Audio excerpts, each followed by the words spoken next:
امشب در 24 نخست وزیر اسرائیل در مجمع عمومی سازمان ملل خواهان تهدید نظامی واقعی علیه ایران شده. بنیامین نتانیاهو گفته از ایرانیان مخالف جمهوری اسلامی حمایت بشه. گفتگو با سفیر این کشور در سازمان ملل تا لحظاتی دیگه. رویارویی تیم امنیتی جمهوری اسلامی با خبرنگاران فارسی زبان در نیویورک، برخوردهای فیزیکی در حاشیه مجمع سازمان ملل متحد با خبرنگاران ایران اینترنشنال و BBC فارسی. و روابط گرم با اسرائیل، دستاورد سفر نخست وزیر ترکیه از نیویورک. نتانیاهو اردوغان رو به سفر قریب الوقوع به اورشلیم دعوت کرده. از واشنگتن دی سی این 24 است با فرداد فرحزاد. بینندگان ایران اینترنشنال در ایران و سراسر جهان، سلام به شما از مقر سازمان ملل متحد اینجا در نیویورک، جایی که بنیامین نتانیاهو ساعتی پیش در مجمع عمومی این سازمان گفت اسرائیل در آستانه صلحی تاریخی با عربستان سعودی و حکومت ایران به گفته او هر کاری برای جلوگیری از این صلح انجام میده. او گفته ایران باید با تهدید نظامی واقعی روبرو بشه. نخست وزیر اسرائیل از جامعه جهانی به خاطر فعال نکردن مکانیزم ماشه انتقاد کرده و گفته تا وقتی در سمت نخست وزیری باشه همه توانش رو برای جلوگیری از دستیابی ایران به سلاح هسته‌ای به کار میگیره. جامعه جهانی قول داده بود که اگر ایران تخطی کنه از توافق هسته‌ای، تحریم‌ها علیه ایران برمیگردن. ایران تخطی کرد و تحریم‌ها باز نگشتن و برای اینکه مانع از رسیدن ایران به سلاح هسته‌ای بشیم، این سیاست باید تغییر کنه. تحریم‌ها باید برگردن و مهمتر از همه ایران باید یک تهدید نظامی جدی رو باهاش مواجه بشه و تا زمانی که من نخست وزیر اسرائیل هستم مانع از اون خواهم شد. هر کاری لازم باشه خواهم کرد تا ایران به سلاح هسته‌ای نرسه. منشه امیر، کارشناس امور خاورمیانه از اورشلیم به ما پیوسته. آقای امیر، چطور یافتید سخنان بنیامین نتانیاهو رو؟ ببینید الان سالهای متمادی است که آقای نتانیاهو در همه سخنرانی‌هاش در مجمع عمومی سازمان ملل ایران رو موضوع اصلیش قرار میده. ما ولی میبینیم که در نطق کنونی آنچه که درباره حکومت ایران گفته فراتر از هشدارهای و انتقادهای گذشته‌اش بوده. میبینیم که میگوید ای دنیا، شما هم خودتون قبول دارید که حکومت ایران اکثر مقررات و تعهدات خودش رو زیر پا گذاشته، بنابراین بیایید اونها رو مجازات کنید، بیایید به عملیات به اقدامات عملی دست بزنید که جلوی این کار رو بگیرید و حتی چند پیشنهاد میکنه. این یکیش تازه است، ولی اصولاً آقای نتانیاهو در همه سخنرانی‌هاش خواستار اتحاد و یکپارچگی دنیا به ویژه کشورهای غربی علیه اتم ایران هست. همین که ایشون خواستار شد که مکانیزم ماشه رو به کار بیاندازن و گفته که بس بیشتر از این نمیشه تحمل کرد و تأمل کرد. این خودش انتقاد صریح هم هست از آژانس بین‌المللی انرژی اتم و انتقاد کوبنده است به کشورهای غربی که میگویند ما اجازه نمیدیم که ایران به اسلحه اتمی مجهز بشه، ولی عملاً هیچ کار اساسی نمیکنه. کاری کردن به پیشبرد صلح ایران با عربستان سعودی یک تضادی رو در سیاست خارجی حکومت ایران ایجاد میکنه که ببینید در حالی که عربستان خادم حرمین شریفین میآید و در راه صلح گام بزرگتری رو با اسرائیل برمیداره، شما هنوز به دشمنی با اسرائیل ادامه میدید، هنوز ادعا میکنید که این موشک رو ساختیم، در ظرف 12 دقیقه میتونه اسرائیل رو نابود بکنه. در مجموع میتونم بگم که یکی از موفقیت‌آمیزترین سخنرانی‌های آقای نتانیاهو در سالهای اخیر در مجمع عمومی سازمان ملل بود. طبیعتا نگاه‌های زیادی هم اینجا در سازمان ملل متحد، هم در خاورمیانه و هم در واشنگتن دی سی متوجه صلح احتمالی یا توافق عادی‌سازی روابط احتمالی بین عربستان سعودی و اسرائیل هست. اجازه بدید به بخش‌های دیگر از صحبت‌های نخست وزیر اسرائیل گوش بدیم که درباره همین عادی‌سازی روابط با ریاض بود. این اسرائیل در سال 1948، یک کشور بسیار کوچک، منزوی و در محاصره جهان متخاصم عرب و در 70 سال اخیر ما اول با اسرائیل و اردن صلح کردیم و در سال 2020 با 4 کشور عرب دیگر صلح کردیم. و حالا نگاه کنید چه اتفاقی میفته وقتی که صلح میکنیم بین عربستان سعودی و اسرائیل. تمام خاورمیانه تغییر میکنه. دیوارهای خصومت رو پایین میکشیم و صلح و شکوفایی رو برای کل این منطقه ایجاد میکنیم. و یک کار دیگه هم میکنیم. میدونید چند سال پیش من اینجا ایستادم پشت همین تریبون با یک ماژیک قرمز برای اینکه این مصیبت، این لعنت یک ایران هسته‌ای رو به شما نشون بدم.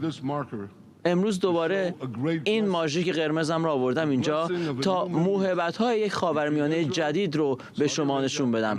صلح بین اسرائیل، عربستان سعودی و دیگر همسایگان ما، نه فقط موانع بین اسرائیل و کشورهای دیگر رو به زیر خواهیم کشید، بلکه یک کریدور جدید شکوفایی و صلح ایجاد خواهیم کرد که آسیا رو به امارات، عربستان سعودی، اردن، اسرائیل و بعد اروپا وصل خواهد کرد.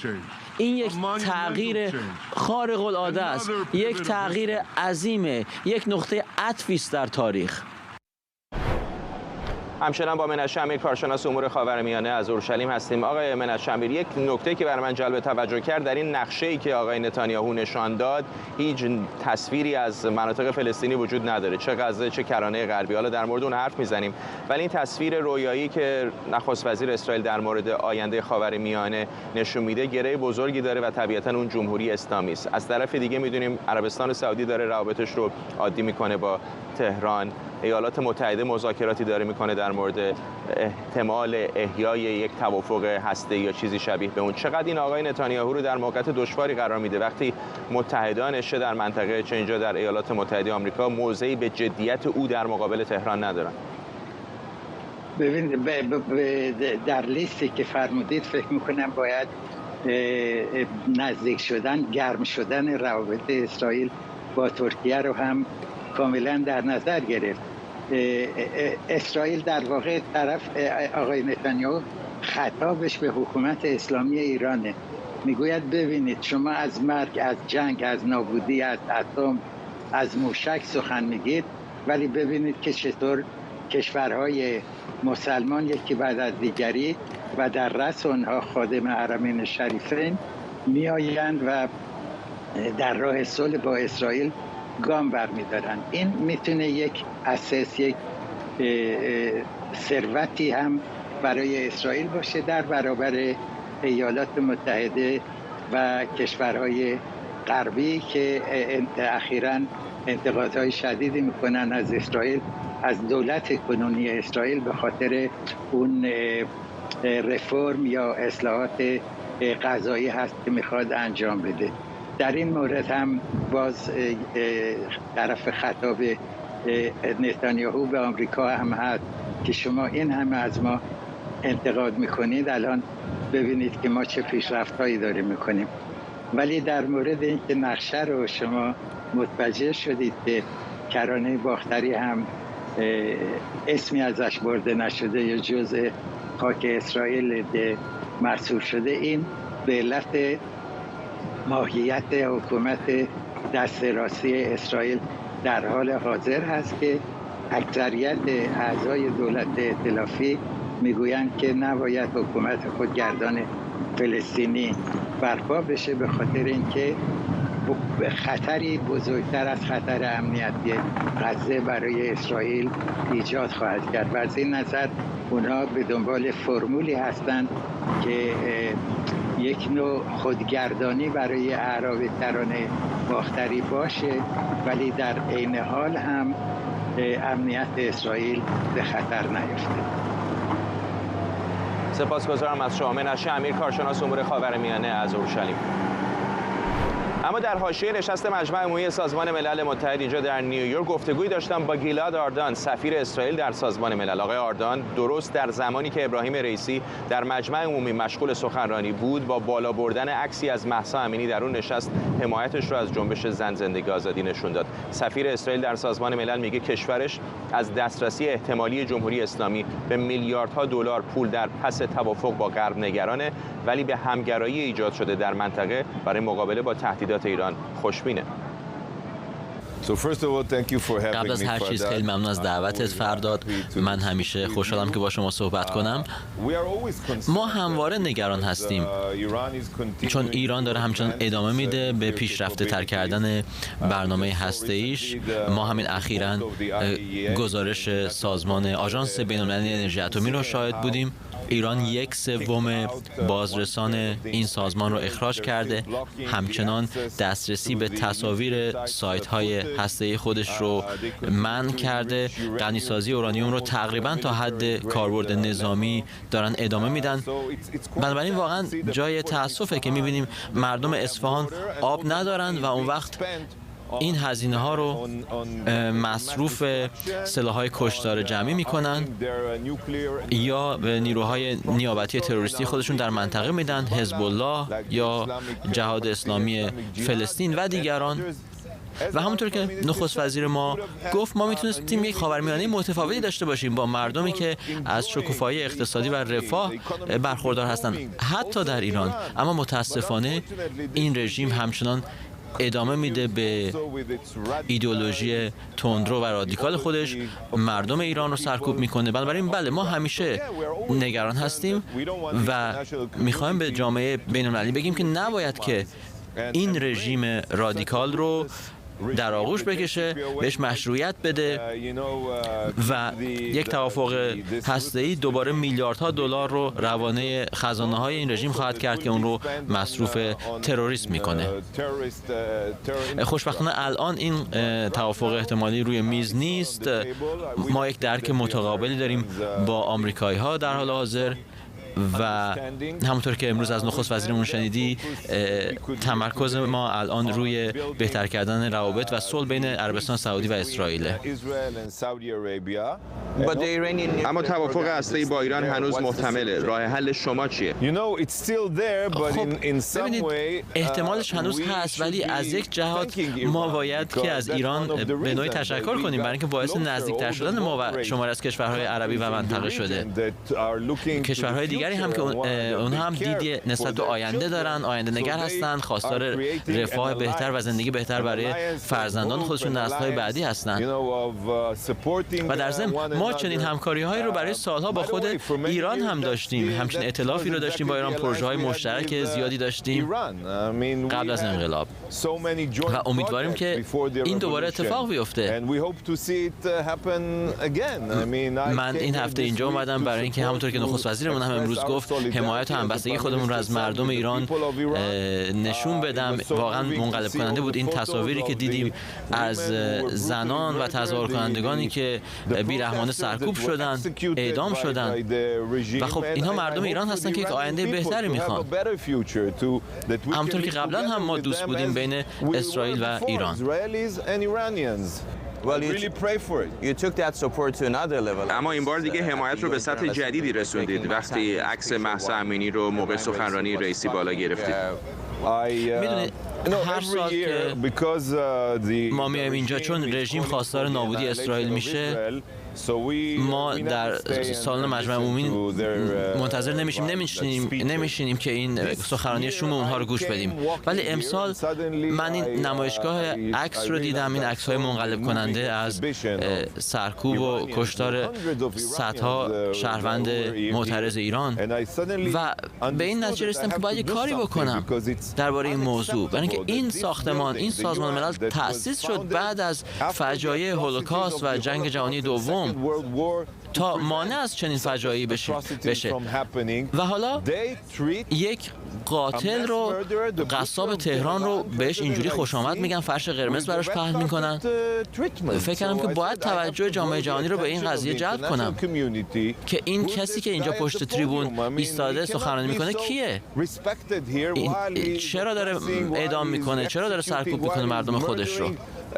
صرف نظر از اینکه حالا وضعیت خاورمیانه چطوره، فعالیت‌های تروریستی که میکنن که کمک میکنن که اسرائیلی‌ها و یهودی‌ها رو بکشن و حتی شهروندان امارات، شهروندان لبنان، اینها هم دارن رنج میکشن به واسطه این سیاست و ایدئولوژی نفرتی که رژیم تهران داره گسترش میده. این حرکتتون خودجوش بود یا قبلش با نخست وزیر درباره‌اش صحبت کرده بودید؟ به عنوان یک دیپلمات اسرائیلی کاری که میکنم بدون اینکه خیلی درباره‌اش حرف بزنم. از توافق با عربستان گفتید و نخست وزیر هم امروز اشاره کرد که خیلی نزدیک، اما همزمان سعودی ها دارن رابطهشون رو با ایران هم عادی میکنن. آیا این براتون مایه نگرانیه؟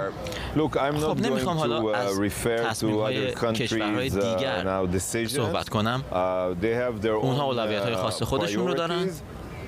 اما میتونم چیزی که بگم اینه که ما همواره سالهاست که داریم تلاش میکنیم جامعه جهانی رو قانع کنیم که ایران فقط یک تهدید علیه اسرائیل نیست، تهدیدی برای خاورمیانه و همه جهانه.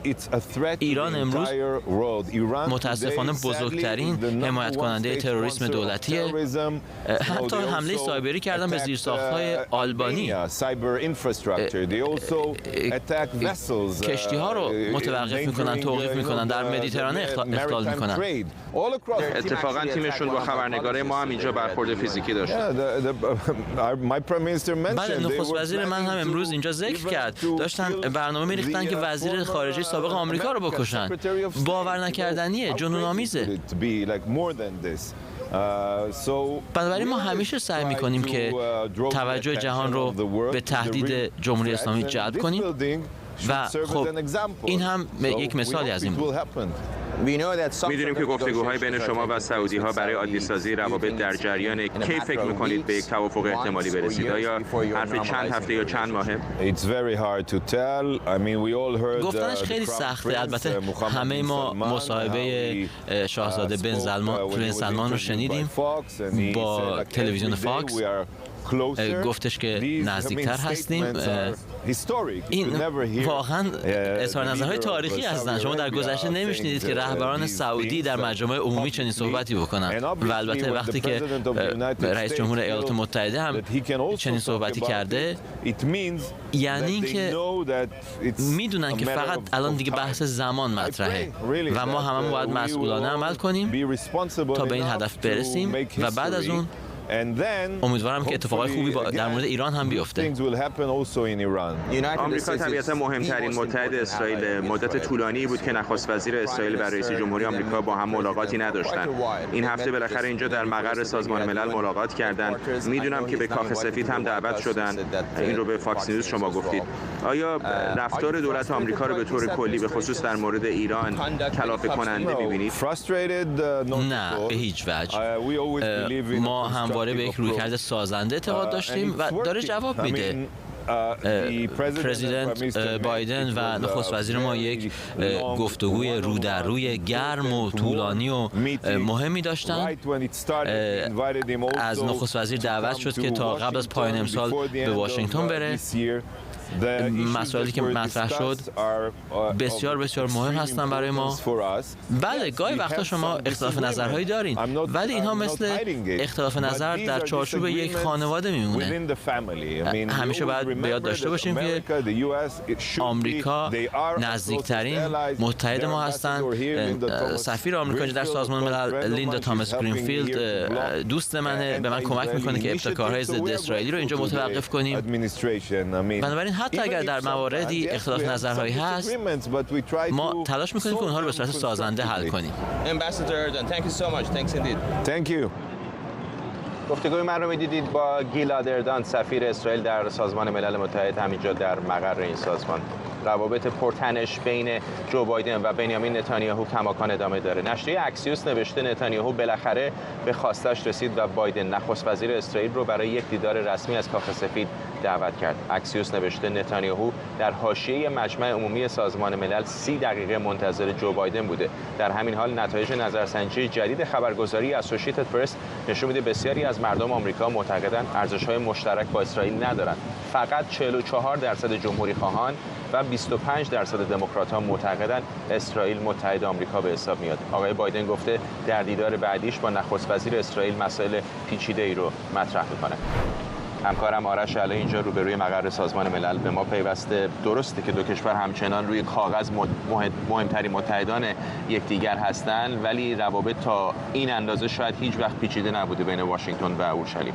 در صورتی که آقای بایدن میخواست به خبرنگار بگه که من حتی یادم نیست که چند سال است که به بنیامین نتانیاهو دوست هستم، ولی منتقدین ایشون میگن آقای بایدن خیلی چیزها هم یادش میره، بنابراین خیلی چیز تعجب آوری نیست در این زمینه. مسئله این است که همینجوری که تو گفتی در طبق نظرسنجی‌های جدید مدت هاست اسرائیل به عنوان یک متحد ایده‌اش مخصوصا برای جوانهای آمریکایی مورد سوال قرار گرفته است. اینکه این ارزش‌هایی که دو تا کشور دارن چقدر شبیه هم است و مسئله اصلاحات قضایی که الان در اسرائیل مطرح بوده است، حداقل می‌بینیم چقدر در حزب دموکرات در آمریکا تاثیر گذاشته. 25% دموکرات‌ها میگفتن به اسوسییتد پرس که معتقدن اسرائیل متحد این کشور هست و ارزش‌های مشترک دارد. خیلی کمه این مقدار در مقابله مثلا با خیلی از کشورهای اروپایی. شما میتونید تصور بکنید که آمریکایی‌ها چه نظری بهشون دارن، یا ژاپن یا استرالیا. خیلی لیست بلند بالایی از کشورهای دیگه است که آمریکایی‌ها بهشون نظر مثبت‌تری دارن، در دنیا بهشون نگاه بهتری دارن آمریکایی‌ها. مسئله الان این است که همینجوری که از وقتی که آقای نتانیاهو امروز سخنرانیش انجام داد، مطبوعات آمریکا یک ضرب دارن مقاله می‌نویسن. همین 2 ساعت پیش نیویورک تایمز یک مقاله مفصلی نوشته بود. بنیامین نتانیاهو دوشنبه وارد آمریکا شد و نوشته نیویورک تایمز وقتی آقای بنیامین نتانیاهو وارد شده بود، یک نخست وزیری بود که ضعیف بود، برای مدت‌ها تظاهرات مردمی در اسرائیل ایشونو تو اتاق‌های بسته نگه داشته بود. از توی یک وضعیت بسته وارد نیویورک شد و ابتدا هم ملاقات‌ها و پادکست‌هایی که با ایلان ماسک و اریک شمیت داشت مثل بمب در آمریکا صدا کرد. با سابقه نداره رهبر کشوری ببینیم نشسته باشد. ایلان ماسک هم در مورد اصلاحات قضایی ازش سوال کرد یک تیکه، و بنابراین این هم داستانی بود که امروز دیدیم یک مقداریش در سخنرانیش جلوه‌اش رو وقتی که صحبت می‌کرد راجع به آرتفیشال اینتلیجنس، وقتی صحبت کرد که چگونه ترافیک رو میتونن کم کنن، چگونه میتونن عمر بشر اضافه کنن، چه کارهایی میتونن انجام بدن که مثبت باشه، و در این حال خودش رو در قالب یه رهبری نشون داد که فکر کنم جزو تنها رهبرایی بود که اینجوری اومد راجع به آرتفیشال اینتلیجنس اینجوری تو سازمان ملل هم موضع گرفت. این هم خیلی مورد توجه مطبوعات آمریکایی قرار گرفت. موضوعات پیچیده زیادی است که احتمالاً در دیدارشون در کاخ سفید باید با هم صحبت بکنن. طبیعتاً نگاه‌های زیادی متوجه توافق احتمالی با عربستان سعودی هست. موضعی که اسرائیلی‌ها در این جنگ اوکراین میگیرن هم داستان پیچیده‌تر کرده. اصلا خود وضعیت اوکراین اینجا در سازمان ملل یه بحث جدی بود بین کشورهای مختلف. بله، با آقای زلنسکی هم دیدار کرده بود نتانیاهو. همین مسئله که تو داری میگی برای اسرائیل هم یه مسئله است که باید جواب بدن بهش. آیا میخوان بالاخره اون سیستم گنبد آهنی که مدت‌ها اوکراینیا دنبالش بودن رو تحویل بدن به اوکراین یا خیر؟ مسئله اوکراین همونجوری که شما گفتی خیلی الان پیچیده‌تر شده از زمانی که مخصوصا آقای اندرژ دودا رئیس جمهور لهستان پریروز اگر اشتباه نکنم اومد و در یک صحبت‌های واقعا گفتش که دیگه به اوکراین به عنوان کشوری نگاه میکنه که داره غرق میشه.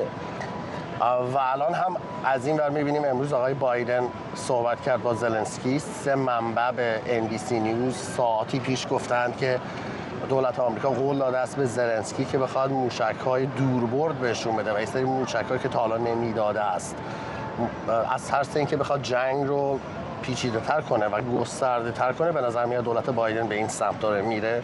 احساس میکنه الان مخصوصا در حالی که کنگره آمریکا تا هفته دیگه فقط فرصت داره که بخواد بودجه‌شو تصویب کنه و اگر این اتفاق نیفته تا آخر هفته آینده دولت تعطیل میشه و بودجه جنگ اوکراین هم معلوم نیست چه اتفاقی براش میفته و اگه این مسئله ادامه پیدا کنه به شدت تاثیر خواهد گذاشت در اونجا. بنابراین نتانیاهو اونجا هم میتونه به عنوان یک رهبری که در قد و قواره بین المللی است، جزء مهره‌های درشت است، خودش رو الان توی آمریکا و جهان نشون بده. ممنونم از تو. آرش علای همکارم اینجا در روبروی مقر سازمان ملل متحد در نیویورک. رئیس تشکیلات خودگردان فلسطینی در نشست مجمع عمومی سازمان ملل گفته کسانی که فکر می‌کنند صلح در خاورمیانه امکان پذیره بدون اینکه مردم فلسطین به حقوق کاملشون دست پیدا کنند در توهمند. محمود عباس گفته پرونده‌های شکایت علیه اسرائیل رو از طریق دیوان کیفری بین‌المللی لاهه و نهادهای قضایی بین‌المللی پیگیری می‌کنه. او گفته با توجه به بنبست در روند صلح به دلیل سیاست‌های اسرائیل باید یک نشست بین‌المللی برای رسیدن به صلح در نزاع فلسطینی‌ها و اسرائیل برگزار بشه و اون رو آخرین فرصت خونده. دولت راستگرای نژاد پرست اسرائیل به مردم ما حمله میکنه و شهرک نشینان تروریست به کشتار، سرقت پول و منابع ما ادامه میدن، در حالی که مردم فلسطین از وطن و حقوق مشروعشون از راه مقاومت مسالمت جویانه دفاع میکنند. اسرائیل تلاش میکنه نزاع اسرائیلی فلسطینی رو به یک جنگ مذهبی تبدیل کنه. با توجه به بنبست در روند صلح به دلیل سیاست‌های اسرائیل، ما قبل از شما آمدیم تا دوباره درخواست تجدید نظر کنیم. درخواست ما برگزاری یک کنفرانس بین‌المللی صلح هست که در آن همه کشورهای خواستار صلح در خاورمیانه شرکت کنند. این آخرین فرصته. پیام من به جامعه جهانی اینه که باید مسئولیت‌هاش رو با شجاعت کامل انجام بده و قطعنامه‌های مربوط به تحقق حقوق فلسطینی‌ها رو اجرا کنه. کسانی که تصور می‌کنند صلح در خاورمیانه بدون اینکه مردم فلسطین به حقوق کاملشون دست پیدا کنن امکان پذیره، در توهم هستند. شکریا برادوس، پژوهشگر امنیت بین‌الملل و سیاست خارجی از واشنگتن با ماست. خانم برادوس، آقای عباس هم در موقعیت بسیار دشواری است. اینطور نیست کشورهای عربی یکی بعد از دیگری دارن به توافق‌های صلح و عادی‌سازی روابط با اسرائیل تن میدن و این گمان می‌کنم که دولت تشکیلات خودگردان در موقعیت بسیار دشواری برای چانه‌زنی با اسرائیلی‌ها قرار میده. دقیقاً. ببینید همین صحبتایی که بن سلمان داشت با فاکس نیوز وقتی گفتن خب احتمال اینکه گفتگوها در مورد هر گونه صلح با بین اسرائیل و عربستان متوقف شده و وقتی که ازش پرسیدن گفتن نه چنین چیزی واقعیت نداره و این گفتگوها ادامه داره و ما به یک توافق نزدیکیم. اینجا واقعاً همه رو دچار سورپرایز کرد، شوک کرد که چنین گفتگوها هنوز هم ادامه داره و با اینکه خب تایید کردن موضوع فلسطین باید بررسی بشه. ولی چیزی که در صحبت‌های هم نتانیاهو میگفت خب 2% فلسطینی‌ها 2% از عرب و عرب‌های منطقه رو تشکیل میدن، در حالی که سرنوشت 98% نباید وابسته به اون 2% باشه. باید کشورها بحث منافع خودشون تصمیم بگیرن و از یه طرف هم خب عربستان داره میگه باید موضوع فلسطین در نظر گرفته بشه اگه بخوایم توافقی داشته باشیم با اسرائیل و میخواد اسرائیل به عنوان یک بازیگر منطقه معرفی کنه. وقتی که این صلح ایجاد میشه، این صلحی که نتانیاهو بهش میگه صلح بین مسلمان‌ها و یهودی‌ها، حالا وقتی که من شخصا وقتی که گفتگوها یا اون استیتمنت سخنرانی این ریاست کشورها رو گوش می‌کنیم یه نکاتی هست نشون میده که خب هر کدومشون موفقیتایی که تو سیاست آوردن میرن اونجا عرضه میکنن یا مشکلاتی که دارن رو میخواد عرضه کنن. مثلا در مورد محمود عباس چیزی که برای من جالب بود، خب در موردش بارها صحبت کردیم که انتخابات در فلسطین موضوعیه که در مورد محمود عباسی که 10 سال بدون انتخاباتی که از 2006 تا الان صورت نگرفته و ایشون 18 سال در قدرت هستن،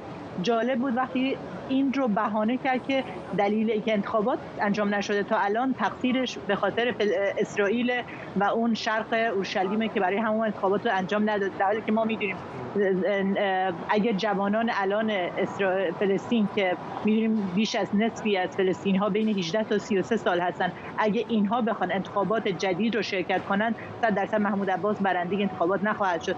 و یا حتی در مورد صحبتایی که محمود عباس در مورد هولوکاست کرده بود و یک گروهی از فلسطینی‌هایی که مخصوصا در اروپا و در خارج هستند در مورد این صحبت‌ها ازش گلایه کردن و یک بیانیه‌ای دادن و امضا کردن، اینها رو مخالفان محمود عباس در داخل محدوده‌ای که کنترل میکنه دولت فلسطین شدیداً داره سرکوب میکنه مخالفان رو، یعنی یک دیکتاتوریتی که به اسم مبارزه با اسرائیل داره اینا رو سرکوب میکنه. حالا برگردیم به نتانیاهو، اون هم پرونده چنین روشنی نداره. درسته نتانیاهو در مورد همه چی صحبت کرد در سازمان ملل، ولی چیزی که در مورد صحبت نکرد همون اعتراضاتیه که مردم در داخل اسرائیل علیه حکومت رادیکال نتانیاهو دارن، یا در موقع همون شهری که شما هستید در نیویورک علیه نتانیاهو جوشا یا یهودیای مخالف حکومت اون اعتراض کردن. در مورد اینم صحبتی نشد. یعنی وقتی نگاه میکنی اینجا یک پنلیه که هر کسی، مثلا بایدن که با همون موفقیت‌های خودش شروع کرد، هر کسی میاد چیزی که شروع میکنه با موفقیت‌های خودش در این دوره و یا اینکه میخواد در مورد موضوعاتی حرف بزنه که جلب توجه کنه یا جلب حمایت کنه. و چیزی که محمود عباس خیلی هم جالبه به نظر من، حرفی از که خیلی کلمه‌ای که بسیار شنیدم این چند روز متفاوت از سال قبل، کلمه صلح بود. تقریبا همه در مورد صلح و آشتی صحبت کردن، چه از زلنسکی بگیرید در مورد صلح صحبت کرد، چه از محمود عباس و حتی نتانیاهو، همه‌شون در مورد اینکه چه صلحی قرار ایجاد بشه و این صلح با حذف کدوم یک از رقبا و دشمنان این اشخاص هست صحبت کردن. ممنونم از شما. شکریا برادوس، پژوهشگر امنیت بین‌الملل و سیاست خارجی از واشنگتن با ما. در جریان حضور ابراهیم رئیسی و هیئت همراهش اینجا در نیویورک، ایران اینترنشنال دریافته علاوه بر تیم خود ما، خبرنگاران فارسی زبان دیگر هم اینجا در سازمان ملل متحد با برخورد فیزیکی و رویارویی تیم امنیتی هیئت جمهوری اسلامی روبرو شدند. بعد از سخنرانی ابراهیم رئیسی در مجمع عمومی، بهمن کلباسی خبرنگار BBC فارسی هم وقتی از خروج او فیلم برداری می‌کرد با برخورد خشن نیروهای امنیتی روبرو شد و موبایل او رو برای دقایقی از او گرفتند. بهمن کلباسی هنگام پرسش از امیر عبداللهیان وزیر خارجه ایران هم با ممانعت نیروهای امنیتی مواجه شد. خبرنگار BBC درباره وضعیت نیلوفر حامدی و الهه محمدی، روزنامه‌نگاران زندانی در ایران و فشارها بر خانواده کشته شدگان در اعتراضات پرسیده بود.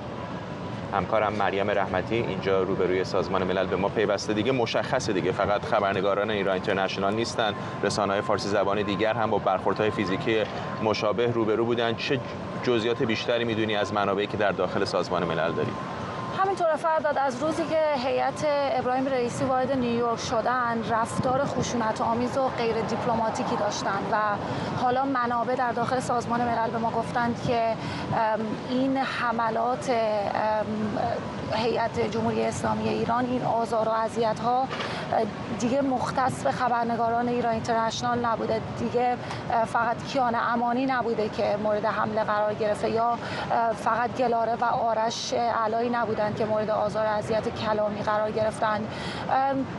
ویدیوهایی ما دیدیم در بیرون از سالن مجمع عمومی که نشون میده که زمانی که ابراهیم رئیسی میخواد از سالن بیاد بیرون، بهمن کلباسی همکارمون از شبکه خبری BBC فارسی تلاش میکنه از او بپرسه که حالا که آمریکایی‌ها رو آزاد کردین، ایرانی‌ها رو که آزاد میکنه. اشاره میکنه به کسانی که در حال حاضر در زندان‌های جمهوری اسلامی هستند و تیم امنیتی جمهوری اسلامی و هیئت همراه ابراهیم رئیسی اول تلاش میکنن جلوی دوربین بهمن کلباسی رو بگیرن تا نتونه فیلم برداری بکنه و بعد هولش میدن و تلفنش رو ازش میگیرن که این خیلی رفتار، تو کلمه سوریال قبلا استفاده کرد، واقعا خیلی سوریال بوده برای کسانی که در سازمان ملل هستن و کسان دیگه هم اونجا دیده بودن این صحنه رو.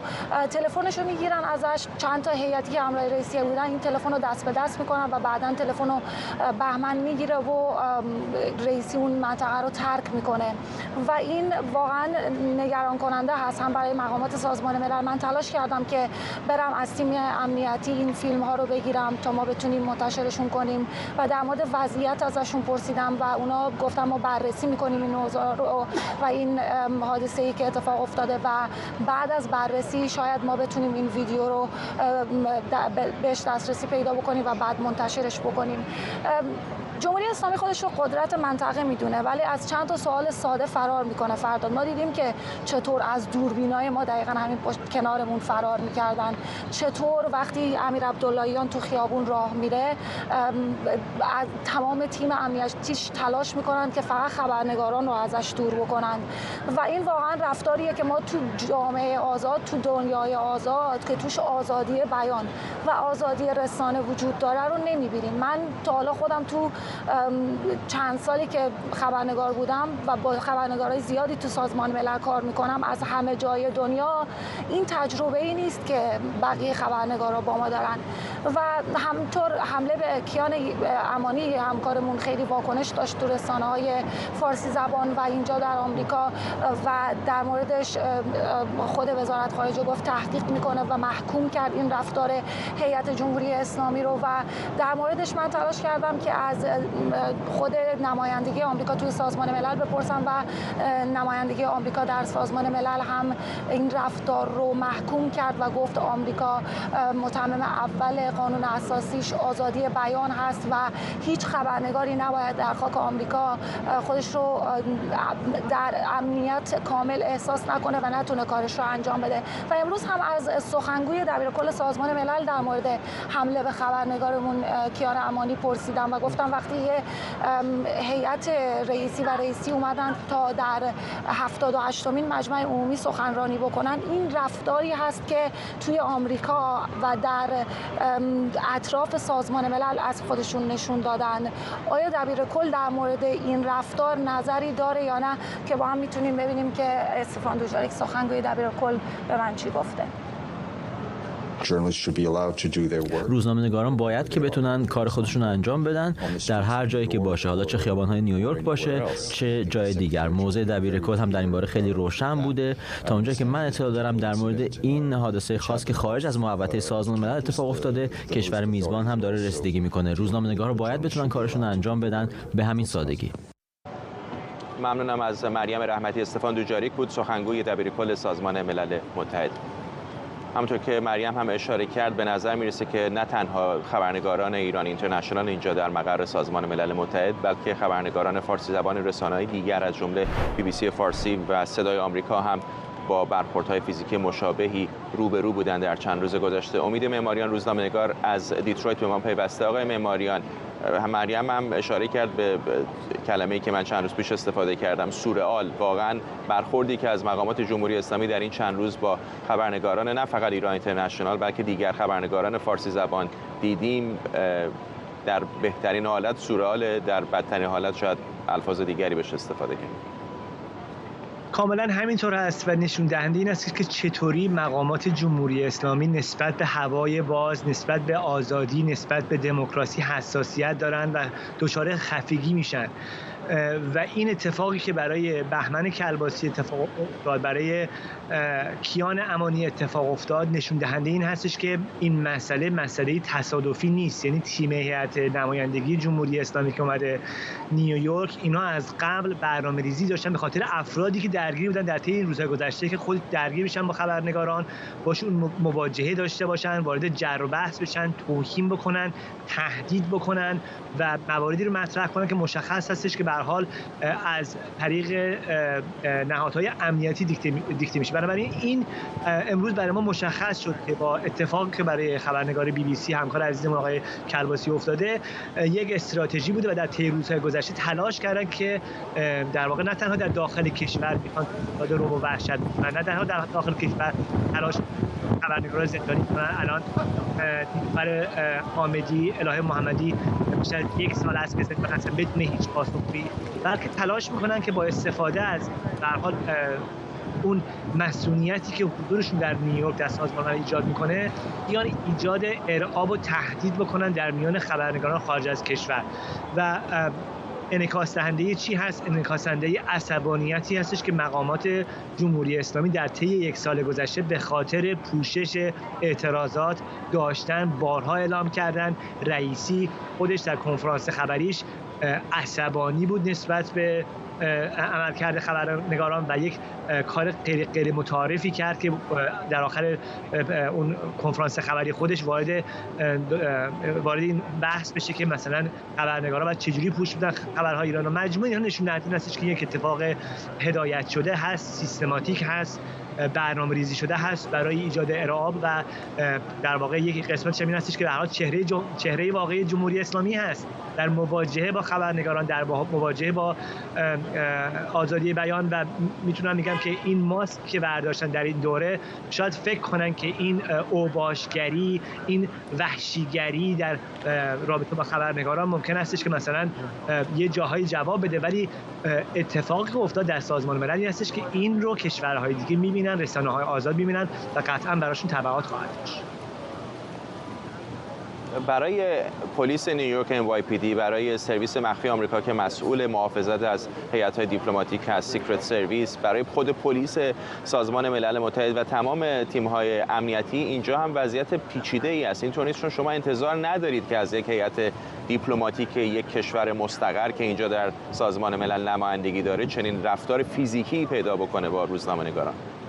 کاملا همینطور است. شما خودتون در طی سالایی که پوشش دادین دیدین، منم چند سالی که اونجا بودم دیدم که مثلا خب این کسانی که هیئت محافظت هستن در سازمان ملل هیئت‌های حرفه‌ای هستن که افراد حرفه‌ای هستن که نهایت به هر حال حفاظت رو از افراد به عمل میارن بدون اینکه وارد نزدیک شدن به افراد و تماس گرفتن یا حمله کردن به اونها بشن، چه برسه به اینکه بخوان تلفن یه نفر رو بگیرن، چه برسه بخوان یه نفر هول بدن یا به هر حال برخورد فیزیکی داشته باشن. ولی تیم همراه آقای رئیسی نه تنها در تیم حرفه‌ای برای چنین محافلی نیست، بلکه یک نوع اوباشگری واضحی در رفتارشون وجود داره. دقیقاً همون کاری که تو داخل کشور میکنن و در واقع نمیتونن از طبیعت خودشون خارج بشن. در مثلا تمام 355 روز مثلا اینها در واقع این رفتار اوباشیگرانه رو دارن، بعد مثلا 10 روز بتونن که رفتار درست حسابی داشته باشن. بنابراین ادامه همون چیزی که در داخل کشور انجام میدن در برابر خبرنگاران، در برابر مردم عادی، در مناسبت‌های مختلف و قطعاً برای سازمان ملل شگفت انگیز است. من با کسانی که در سازمان ملل هستن امروز و دیدن از نزدیک این اتفاقات رو صحبت می‌کردم و برایشون گفتن که اصلا خجالت آور هست و تا حالا اصلا سابقه نداشته. حتی کشورهایی که دیکتاتوری هستن، حتی کسانی که شهره هستن به اعمال خشونت در کشورهاشون، وقتی پاشونو میذارن به سازمان ملل اساسا یک رفتار دیگری در خودشون به نمایش میذارن. ولی اون چیزایی که ما در مورد تیم رئیسی شنیدیم و دیدیم و دوربین‌های سازمان ملل ثبت کردن، مخصوصا اتفاقی که امروز افتاده رو در دوربین‌های سازمان ملل هم ثبت کردن، شگفت انگیز هستش و مطمئن هستم که از مجاری مختلف پیگیری خواهد شد برای اینکه بدونن که علیرغم همه محدودیتایی هستش خاطری که به هر حال اینا مسئولیت دیپلماتیک دارن یا مثلا امروز فردا بالا میشن میرن بالاخره برمیگردن، ولی علیرغم این چطوری میتونن با این مسئله مواجه بشن، چون که این باور رو رسیدن افراد که جمهوری اسلامی در واقع اینو به صورت انفرادی یا یک نفری کار خطا کرده باشه نبوده و در به اشکال مختلف در طی روزهای گذشته شاهد آزار و اذیت خبرنگاران بودن. دولت آمریکا قطعا واکنش نشون خواهد داد و براش زمینه بسیار خوبی فراهم میکنه برای که سال آینده وقتی که در خصوص موضوع ویزاها مطرح میشه دیگه اون پروتکل‌هایی وجود داره، ولی خب میتونه استناد کنه به اتفاقاتی که امسال افتاده و به هر حال محدودیت‌هایی رو ایجاد کنه. از ممنونم از شما. امید معماریان، روزنامه‌نگار از دیترویت میشیگان. رئیس جمهوری ترکیه گفته از دیدن رنگ‌های مختص اقلیت‌های جنسی و جنسیتی روی بخش‌هایی از مقر سازمان ملل متحد ناراحت شده و درباره این موضوع با آنتونیو گوترش دبیرکل سازمان ملل متحد هم صحبت می‌کنه. دولت اسلامگرای ترکیه به رهبری اردوغان موضع سختی نسبت به اقلیت‌های جنسی داره. اردوغان با این پرسش که در حال حاضر چند دگرباش جنسی در جهان وجود داره گفته کسانی که علیه این طیف از افراد هستند هم حقوقی دارند. همکارم گلاره هان اینجا در روبروی سازمان ملل به ما پیوسته، اتفاقا درست پشت سر ماست همین تا پله هایی که رنگین کمانی رنگ شدن. چه میگه آقای اردوغان؟ خب فرداد یه سری از پله ها رو میبینیم که اینجا رنگ های مختلف هستن. به زعم آقای اردوغان این رنگ های همون 8 رنگ پرچم اقلیت های جنسی جامعه LGBTQ+ هستند. یه سری پرده هایی هم در داخل مقر سازمان ملل آویزان هستند که به همین رنگ ها هستند. آقای اردوغان تصورش بر این بوده که این رنگ ها در حمایت از جامعه LGBTQ+ در واقع نصب شده و در اینجا استفاده شده، اما این 17 رنگ در واقع هر کدوم از این رنگ ها نماد یکی از اهدافی هست که کشورهای عضو سازمان ملل برای در واقع به نوعی مقابله با تغییرات اقلیمی و برای توسعه پایدار در واقع در دستور کار خودشون قرار دادن. یک برنامه طولانی مدتی از سال 2015 در سازمان ملل به تصویب رسیده. این اهداف تعریف شده، این 17 هدف و قراره که تا سال 2030 تمام کشورها قدم به قدم در راستای ارتقا و بهبود در این زمینه‌ها تلاش بکنن. همونطور که روی پله‌های سازمان ملل هم نوشته شده، پله‌های در واقع ورودی رسیدن به ساختمان سازمان ملل، این 17 رنگ نماد آموزش بهتر، مبارزه با فقر، تلاش برای هوای پاک، پاکسازی آب‌ها و غیره و غیره هستند. اما خب به زعم آقای اردوغان این تصورش بر این بوده که این رنگ‌ها نماد جامعه LGBTQ+ هستند. آنتونیو گوترش در کل سازمان ملل گفته که این رنگ‌ها ربطی در واقع به اون پرچم افتخار این جامعه نداره، هرچند پیشتر آنتونیو گوترش حمایت کرده بود از جامعه دگرباشان و همجنس گرایان. اما آنچه که موضوع دیگری که بعد نیست بهش اشاره کنیم این هستش که در ترکیه همجنسگرایی جرم نیست، اما در سالهای اخیر خصومت‌ها نسبت به این جامعه افزایش پیدا کرده. اما این رو هم بگیم این ساختمانی که روبروی ما هست خانه ترکیه هست که میزبان نشست‌های بسیار زیادی بوده. حالا میتونیم بیشتر خیلی پررنگه، حالا حرف رنگ شد، خیلی پررنگه حضور تیم هیئت جمهوری ترکیه اینجا. یعنی به ازای هر یک نماینده یا یک عضو هیئت کشورهای دیگه معمولا من یه دونه نماینده ترک هم میبینم. خیلی پررنگ اینجا حضور پیدا کردن و سفر این بار آقای اردوغان هم به نظر میاد که با کلی زوایای مختلف بوده و خیلی دیپلماسی فعالی داشته اینجا. دیپلماسی فعالی داشته، فکر میکنم بیشتر از 150 نماینده و مقام ارشد و رؤسای کشورها رو دیدار کرده. یکی از دیدارهایی که به نظر متفاوت بود دیدارش با ایلان ماسک بود. دیدار جالبی بود. به هر حال ایلان ماسک هم نقش مهمی داشته در این دوره از جلسات مجمع عمومی سازمان ملل. در این دوره اردوغان از ایلان ماسک خواست 7مین شرکت خودروسازی، کارخانه خودروسازی تسلا رو در ترکیه تأسیس بکنه. میدونیم که تسلا فقط 6 کارخانه داره الان و در 3 کشور، آلمان، آمریکا و چین، و یک کارخانه هم داره الان در مکزیک تأسیس میکنه. اردوغان اعلام آمادگی کرد، گفت ترکیه سالهاست که در زمینه در واقع میزبانی آماده هست که میزبانی بکنه صنایع بزرگ رو و صنایع تکنولوژی و خودروسازی به این شکل رو، و همینطور دعوت کرد از ایلان ماسک برای حضور در بزرگترین فستیوال فناوری و هوش مصنوعی و تکنولوژی در زمینه هوافضا که قرار آخر سپتامبر برگزار بشه در آنکارا. تک فست هست اسم این فستیوال، و خواهان همکاری‌های بیشتر در زمینه اینترنت، AI و سایر همکاری‌ها از این دست شد. ایلان ماسک هم ابراز علاقه کرده که در زمینه فراهم کردن استارلینک مجوزهای لازم رو بگیره از ترکیه تا بتونه این ماهواره‌های استارلینک رو در ترکیه داشته باشه. CBS نیوز، یک شبکه خبری آمریکایی، به ایلان ماسک، دفتر ایلان ماسک تماس گرفته ببینه هیچ کدوم از این اقدامات انجام میشه، اما تا الان جوابی نگرفتن. دیدارش با بنیامین نتانیاهو هم جالب بوده، اگه وقت داشته باشیم با اونم میرسیم. متاسفانه وقت نداریم، ولی ممنونم از تو گلاره ها، همکارم اینجا روبروی مقر سازمان ملل متحد با ما. همونطور که گلاره هم اشاره کرد، رجب طیب اردوغان رئیس جمهوری ترکیه در این اقامت 4 روزش اینجا در نیویورک با رهبران کشورهای زیادی از جمله با بنیامین نتانیاهو نخست وزیر اسرائیل در حاشیه مجمع عمومی سازمان ملل متحد دیدار کرد. گفتگوی اردوغان و نتانیاهو در واقع اولین دیدار رسمی این دو به عنوان رؤسای کشور بعد از چند سال تیرگی روابط بود. دو کشور ژوئیه پارسال روابط دیپلماتیکشون رو بعد از مدتی از سر گرفتن. در بیانیه‌ای که بعد از دیدار رهبران اسرائیل و ترکیه منتشر شده آمده که هر دو رهبر از یکدیگه برای سفر به آنکارا و اورشلیم دعوت کردند.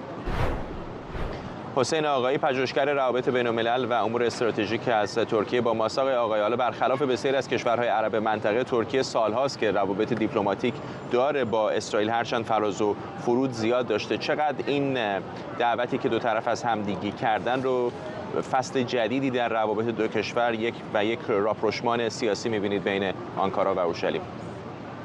خب همین رئیس جمهور ترکیه و نخست وزیر اسرائیل سال 2019 حملات لفظی بسیار شدید رو علیه همدیگه به کار بردند. نتانیاهو اردوغان رو دیکتاتور خطاب کرد و اردوغان هم نتانیاهو رو تروریست خوند. اما یک بار دیگه داریم می‌بینیم که در روابط بین‌الملل این رئال پالیتیک هستش که حرف اول و آخر رو داره میزنه، یعنی واقع گرایی بر اساس منافع دو طرفه و این رئال پالیتیک هستش که الان ایجاد بکنه که ترکیه و اسرائیل با همدیگه روابطشون رو که عادی کردن بخوان بهبود ببخشن و بیش از پیش. و این به نظر من یک اتفاق مهمی بود دیدار اردوغان و نتانیاهو، چون اگه نگاه بکنید از طرف ترکیه حداقل الان اردوغان به خوبی میدونه که عادی سازی روابط اسرائیل و عربستان یک واقعیت ژئوپلیتیک اجتناب ناپذیر در منطقه است و این روی اون نظم منطقه‌ای تاثیر میذاره.